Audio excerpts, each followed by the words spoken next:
There's no feeling more intense than starting over. If you deleted your homework the day before it was due, as I have, or if you left your wallet at home and you have to go back after spending an hour in the commute. If you won some money at the casino and then put all your winnings on red but it came up black. If you got your best shirt dry cleaned before a wedding and then immediately dropped food on it. If you won an argument with a friend and then later discovered that they just returned to their original view.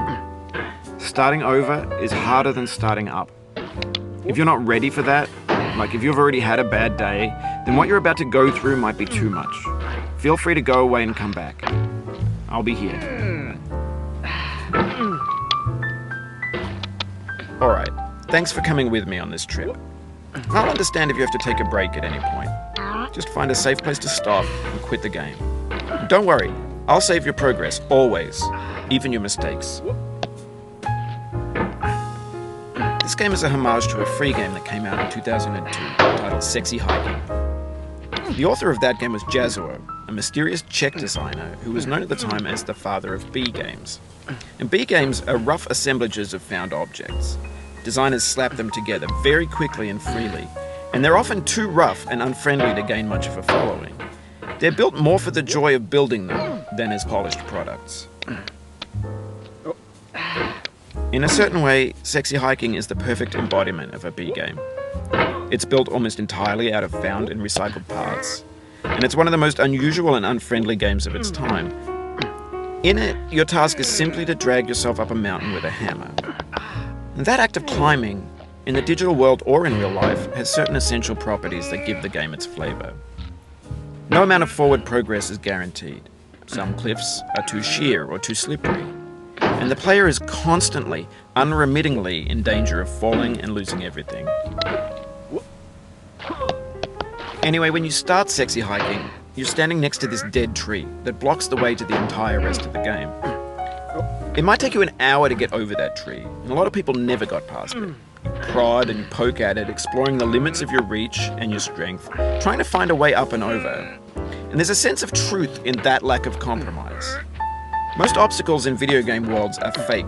You can be completely confident in your ability to get through them once you have the correct method or the correct equipment or just by spending enough time. In that sense, every pixelated obstacle in Sexy Hiking is real.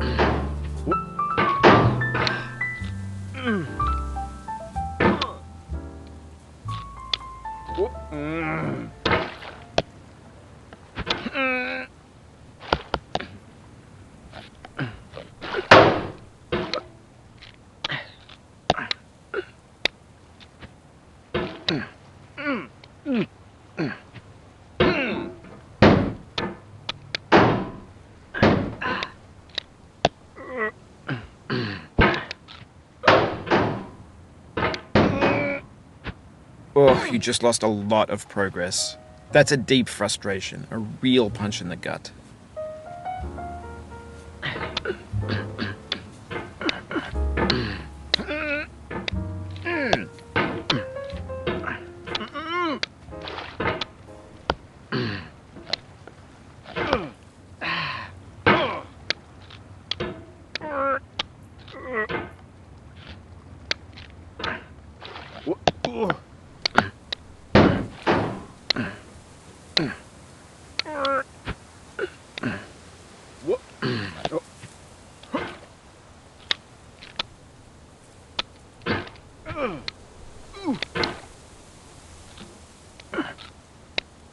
The obstacles in Sexy Hiking are unyielding, and that makes the game uniquely frustrating.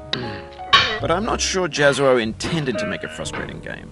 The frustration is just essential to the act of climbing, and it's authentic to the process of building a game about climbing.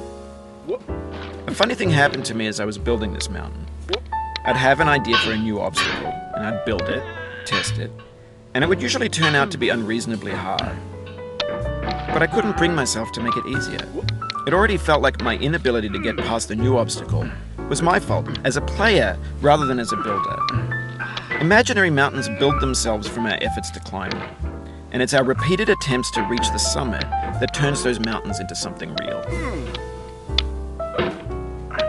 When you're building a video game world, you're building with ideas, and that can be like working with quickset cement.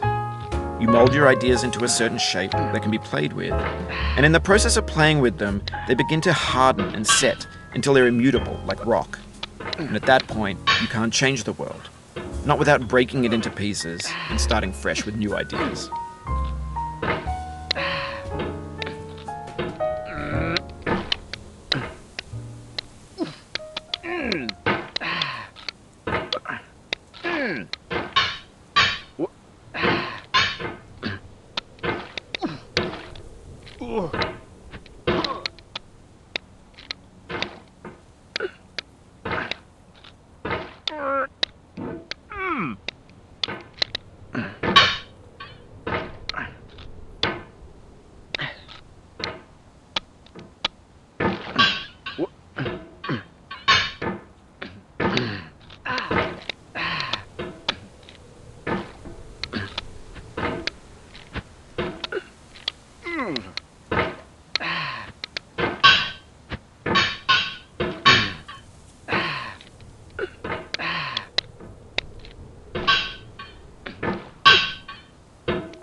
Hmm.